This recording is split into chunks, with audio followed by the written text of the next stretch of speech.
بسم اللہ الرحمن الرحیم صلی وسلم علی رسول الکریم. رسپیکٹڈ ویوز، السلام علیکم ورحمۃ اللہ وبرکاتہ. آج ہم ایک مشہور زمانہ کتاب وائی نیشنز فیل کا خلاصہ آپ کے سامنے رکھیں گے. تو آئیے دیکھتے ہیں کہ اس میں کیا کچھ ہے. وائی نیشنز فیل، قومیں ناکام کیوں ہوتی ہیں. یہ کتاب دو آتھر سے مل کر لکھی ہے. ایک ہیں ڈیرون ایسی موگلو اور دوسرے ہیں جیمز رابنسن. کچھ قومیں غریب اور کچھ خوشحال کیوں ہیں. Why are some countries poor while other nations prosper؟ اس کا مرکزی خیال ہے. کیا وجوہات ہیں کہ دنیا میں بعض ممالک تو بہت ترقی یافتہ ہیں اور بعض انتہائی پسماندہ. ان کی خوشحالی اور بدحالی کے اصل اسباب کیا ہیں. ان اسباب پر ڈسکس کرتے ہوئے دونوں مصنفین نے سب سے پہلے تین نظریات کو ڈسکس کیا ہے. یہ کہتے ہیں کہ دنیا میں عموماً ترقی یافتہ اور ترقی پذیر ممالک کی جب ہم بات کرتے ہیں تو تین نظریات کو اس کی وجہ قرار دیتے ہیں. پہلے نمبر پر لوگ یہ کہتے ہیں کہ جو ممالک خوشحال ہیں ان کی وجہ یہ ہے کہ ان ممالک کی آب و ہوا اور جغرافیہ ان کے لیے ایسی راہ ہموار کرتا ہے کہ وہ بآسانی خوشحالی تک پہنچ جاتے ہیں. جیسے کہ یورپ اور امریکہ وغیرہ کے ان کی جغرافیہ اور آب و ہوا ان کے حق میں معاون ہے. اسے وہ جیوگرافی ہائپوتھیسس کا نام دیتے ہیں. لیکن حقیقت میں ایسا بالکل بھی نہیں ہے. کسی بھی ملک کا جغرافیہ اور آب و ہوا اس ملک کو نہ تو خوشحال بنا سکتے ہیں اور نہ ہی اس ملک کو بدحال بنا سکتے ہیں. تو گویا جغرافیائی اور آب و ہوا کا جو مفروضہ ہے یہ مفروضہ بالکل غلط ہے.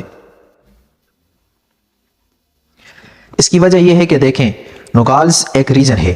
آدھا یہ ایریزونا USA کے انڈر ہے جہاں خوشحالی ہی خوشحالی ہے، اور آدھا یہ میکسیکو کے انڈر ہے جہاں بدحالی ہی بدحالی ہے.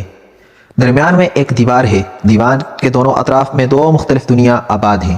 ایک طرف خوشحالی ہے اور دوسری طرف بدحالی.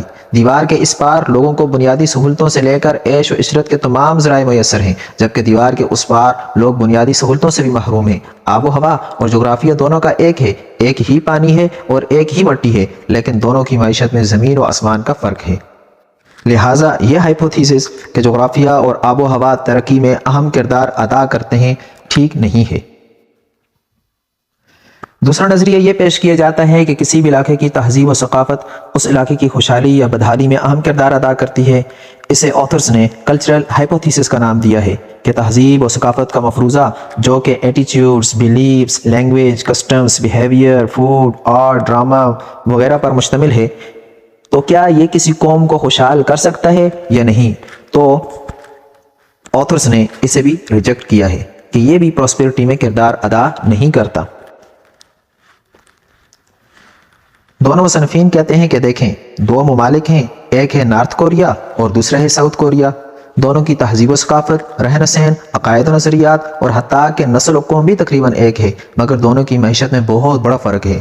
ایک یعنی کہ ساؤتھ کوریا ترقی کی منازل طے کر چکا ہے اور دوسرا نارتھ کوریا معیشت کے دلدل میں پھنسا ہوا ہے. تو ثابت ہوا کہ ہائپوتھیسس کہ تہذیب و ثقافت کی وجہ سے قوم ترقی کرتی ہے ایک بہت بڑا مغالطہ ہے. تیسرا نظریہ لاعلمی کا مفروضہ اگنورینس ہائپوتھیسس ہے کہ کچھ لوگ یہ سمجھتے ہیں کہ جو ممالک بدحال ہیں اس کی وجہ یہ ہے کہ ان ممالک میں لوگوں کے پاس معیشت کی تعلیم بھی نہیں ہے اور انہیں پتہ ہی نہیں ہے کہ معیشت چلائی کیسے جاتی ہے، اکانومی جنریٹ کیسے کی جاتی ہے، اور نہ ہی بہترین تعلیمی ادارے ہیں جو معیشت کے ماہرین پیدا کر سکیں. دوسری طرف خوشحال ممالک کے پاس بہترین تعلیمی ادارے بھی ہیں اور ویل ایجوکیٹڈ لوگ بھی جو جانتے ہیں کہ اکانومی کیا ہے اور اس سسٹم کو کیسے چلایا جاتا ہے. دونوں مصنفین نے اس ہائپوتھیسس کو بھی غلط قرار دیا ہے. وہ کہتے ہیں کہ دیکھیں، افریقہ اور ایشیا کے وہ ممالک جو ترقی یافتہ نہیں ہیں ان میں ایسے کئی افراد موجود ہیں جو کہ خوشحال ممالک کے تعلیمی اداروں کے فیض یافتہ ہیں. ان کے پاس تجربہ بھی ہے، صلاحیتیں بھی ہیں اور مواقع بھی. اعلیٰ عہدوں پر ہونے کے باوجود وہ لوگ پھر بھی اپنے ملک کی معیشت کو ٹھیک نہیں کر سکتے، اور ان ممالک میں اچھے سے اچھے تعلیمی ادارے بھی موجود ہیں جو ان کی ضرورت کو کما حق پوری کر رہے ہیں، لیکن ان سب کے باوجود ان کے ممالک خوشحال نہیں. تو ثابت ہوا کہ یہ مفروضہ بھی ٹھیک نہیں ہے. تو پھر ٹھیک ہے کیا؟ کون سا نظریہ درست ہے؟ جیوگرافی ہائپوتھیسس بھی درست نہیں، کلچرل ہائپوتھیسس میں بھی معیشت کو ٹھیک کرنے کا کوئی نظام موجود نہیں، اگنورینس ہائپوتھیسس بھی مغالطے کا شکار ہے.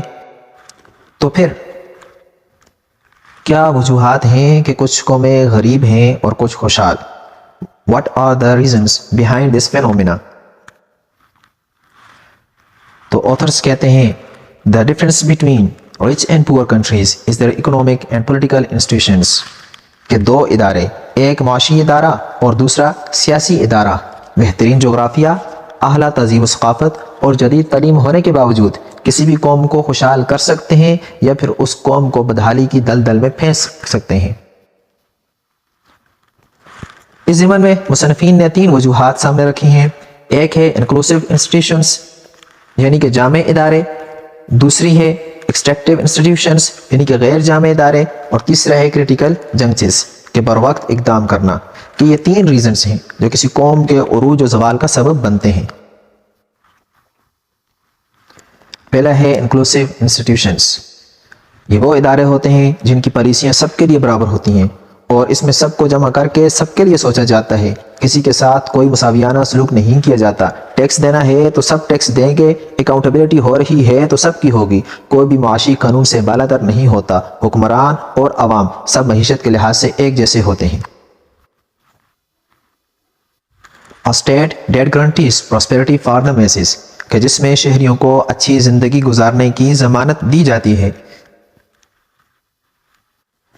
The state enables investment and growth through providing education and infrastructure کہ ریاست تعلیم اور انفراسٹرکچر کے ذریعے سرمایہ کاری اور نشو و نما کو ممکن بناتی ہے۔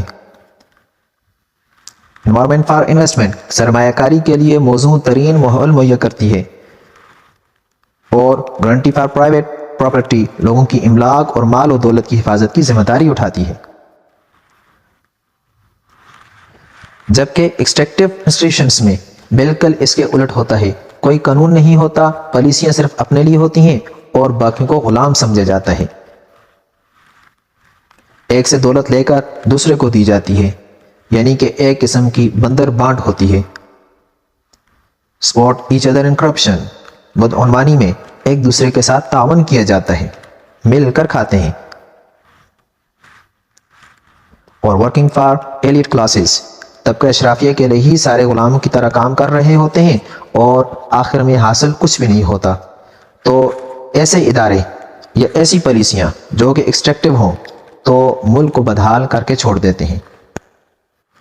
تو کسی بھی قوم کا جغرافیہ چاہے جتنا بھی اچھا ہو، اس قوم کی تہذیب و ثقافت چاہے جتنی بھی اچھی ہو، اگر وہاں کے ادارے اور پالیسیاں انکلوسیو نہیں ہیں تو ملک ترقی نہیں کر سکتا۔ اور پھر یہ دونوں مصنفین کہتے ہیں اور جس ملک میں جغرافیہ بھی ٹھیک نہیں ہے، جس ملک کی تہذیب و ثقافت بھی ٹھیک نہیں ہے، لیکن وہاں کے ادارے اور پالیسیاں اگر ایکسٹریکٹیو ہیں تو ملک ترقی نہیں کر سکتا۔ یعنی کہ انکلوسیو انسٹیٹیوشنز ہوں گے، جغرافیہ اور باقی جو بھی چیزیں بے شک بری ہوں وہ ملک ترقی کرے گا، اور جس کے سب کچھ اچھا ہے، جغرافیہ بھی اچھا ہے، تہذیب و ثقافت بھی اچھی ہے، لیکن ادارے اس کے ایکسٹریکٹیو ہیں اور پالیسیاں اس کی ایکسٹریکٹیو ہیں تو پھر وہ ملک ترقی نہیں کر سکتا۔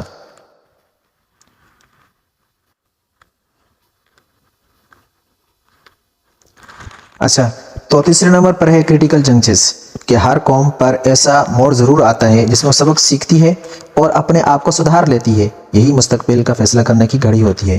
اسے آتھرز نے ایونٹ کا نام بھی دیا ہے کہ تاریخ سے مثال دی ہے کہ دیکھیں جی، یورپ، نارتھ افریقہ اور مشرق کے کچھ ممالک میں 1346 سے لے کر 1353 تک ایک طاعون کی بیماری پھیلی تھی جسے اس وقت پینڈیمک کا نام دیا گیا تھا، اور تاریخ میں اسے بلیک ڈیتھ کا نام دیا گیا ہے۔ اس میں سب کچھ تباہ ہو گیا تھا، معیشت زبوں حالی کا شکار تھی۔ اس بلیک ڈیتھ کے ختم ہوتے ہی یورپ ایک نئے جذبے اور ولولے کے ساتھ ابھر کر سامنے آیا اور جلد ہی نہ صرف اپنی معیشت پر قابو پایا بلکہ اپنی سرحدیں بھی وسیع کرنا شروع کر دیں۔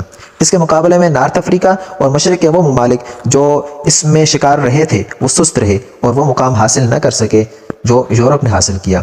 تو کھٹن حالات اور مصائب قوم کے لیے ایک فیصلے کی گھڑی ہوتے ہیں کہ قوم ان حالات کا مقابلہ کر کے مستقبل بناتی ہے یا پھر حالات کے رحم و کرم پر ہی اپنے آپ کو چھوڑ دیتی ہے۔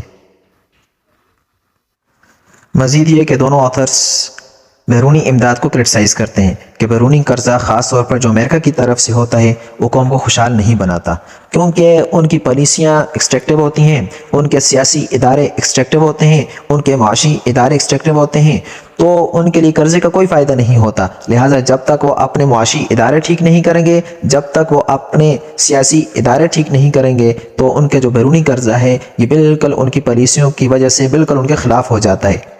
تو کوئی قانون نہیں ہوتا ان کے لیے، پالیسیاں صرف اپنے لیے ہی ہیں۔ اس وجہ سے ان کا یہ جو قرضہ ہوتا ہے یہ ان کی پاؤں کی زنجیر بن کر رہ جاتا ہے اور قوم کو آگے بڑھنے سے روک دیتا ہے۔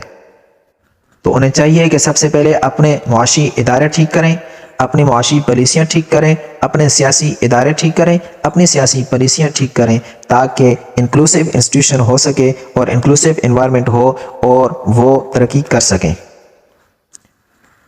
تو یہ تھا مختصر خلاصہ، امید ہے کہ آپ کو پسند آیا ہوگا۔ مزید اس طرح کی بکس کی سمری کے لیے اور ریویوز کے لیے اس چینل کے ساتھ ٹچ رہیں، اسے سبسکرائب کریں، آگے شیئر کریں۔ ملتے ہیں ایک نئی ویڈیو کے ساتھ، تب تک اللہ حافظ۔